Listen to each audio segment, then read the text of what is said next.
آج سے کچھ دن پہلے ہم نے آپ کے سامنے جناب اسدالدین اویسی کے بارے میں ایک کلپ دکھائی تھی کہ جس میں عمران پرتاپ گڑھی جو کہ ہندوستان کے مشہور شاعر ہیں، انہوں نے جناب اسدالدین اویسی کے بارے میں بہت ہی الٹا سیدھا کہا تھا، یہاں تک کہ یہ بھی کہہ دیا تھا کہ وہ بی جے پی کی بی ٹیم ہے اور وہ بی جے پی کے لیے کام بھی کرتے ہیں۔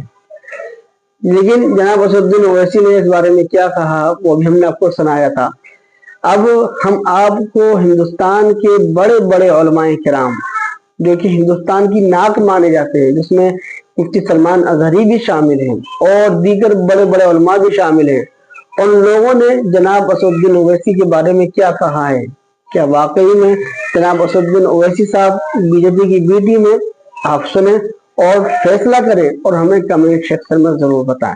ویڈیو کلپ آپ کی اسکرین پر۔ اچھا پترکار، اس کا ایک انٹرویو میں نے سنا، اس نے کہا کہ مسلمان پاگل ہیں، مسلمان بالکل بیوقوف ہے کہ اس کو بیرسٹر اسدالدین اویسی جیسا نیتا ملا ہے اور وہ اس کی قدر نہیں کر رہے ہیں۔ یہ کون، کس نے کہا؟ جو ہندوستان کا سب سے سچا پترکار جس کو کہا جا رہا ہے وہ رویش کمار نے یہ جملہ کہا۔ اب الیکشن قریب ہے، یاد رکھیں مجلس کے تعلق سے ہم مسلمانوں کی اس جماعت کے تعلق سے کہا جاتا ہے کہ یہ بی ٹیم ہے۔ آپ ذرا غور کیجئے گا، ہم کو کہا جا رہا ہے کہ مسلمانوں کی یہ جماعت بی ٹیم ہے، بی ٹیم ہے۔ راہل گاندھی صاحب کہتے ہیں کہ یہ بی ٹیم ہے، امیت شاہ صاحب آتے ہیں وہ کہتے ہیں کہ یہ بی ٹیم ہے، فلاں جماعت والے کہتے ہیں یہ بی ٹیم ہے۔ میں آپ کو کہہ رہا ہوں اللہ کی قسم یہ بی ٹیم نہیں ہے، یہ اے ٹیم ہے، اے ٹیم۔ اور دیکھیے اگر کوئی خیر ہم کو اگر بی ٹیم کہہ رہا ہے تو کہنے دیجئے، مگر کم سے کم آپ مت بولیے یہ بی ٹیم نہیں ہے، یہ اے ٹیم ہے۔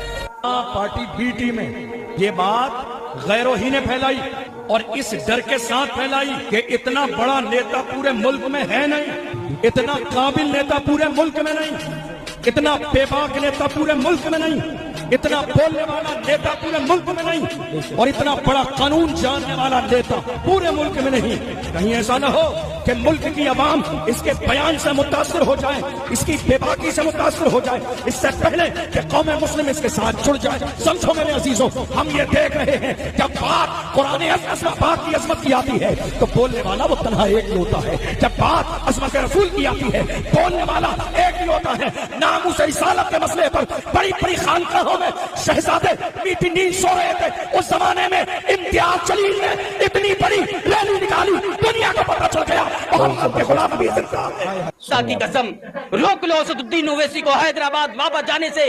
اگر اسدالدین اویسی دوبارہ حیدرآباد چلے گیا تمہارا بہار میں نام و نشان مٹا دے گا، تمہارا بہار میں کوئی نیتا نہیں رہے گا، تم چلاتے رہو گے، تم پر ظلم ڈھایا جائے گا، تم کوئی سننے والا نہیں۔ اویسی صاحب خود کہتے ہیں لوگوں سے میدان امتحان سے گھبرا کے ہٹ نہ جانا، میدان امتحان سے گھبرا کے ہٹ نہ جانا، تکمیل زندگی ہے چوٹوں پہ چوٹ کھانا، لیکن بس ان کی جرأت اور ہمت کو سلام۔ ایک لیڈر ایسا ہو کہ جس کے نام پر جنتا جمع ہونے لگے، اللہ تعالیٰ نے ایسا لیڈر ہندوستان میں عطا فرما دی۔ اتر پردیش کے جس شہر میں آپ جاتے ہیں لاکھوں لاکھ کا مجمع امن پڑتا اویسی صاحب کو سننے کے لیے۔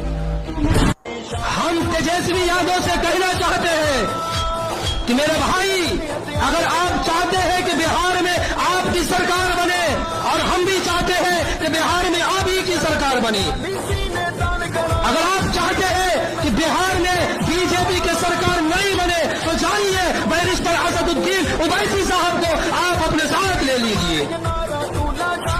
آج جب بھی ہمارے ملک میں ہمارے دین کے خلاف، ہمارے شریعت کے خلاف جب قانون بنایا جاتا ہے تو میرے بھائیوں بتائیے کہ سب سے پہلے اس قانون کے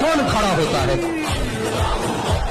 بولیے، سنسد میں بل کو کون پھاڑتا ہے؟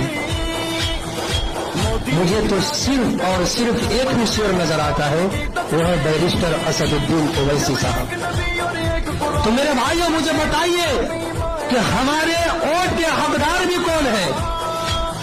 ہم جانتے ہیں، ہم مانتے ہیں کہ ہماری تعداد کم ہے، ہماری سرکار نہیں بن سکتی ہے، لیکن ہمارا ودھایک تو بن سکتا ہے نا۔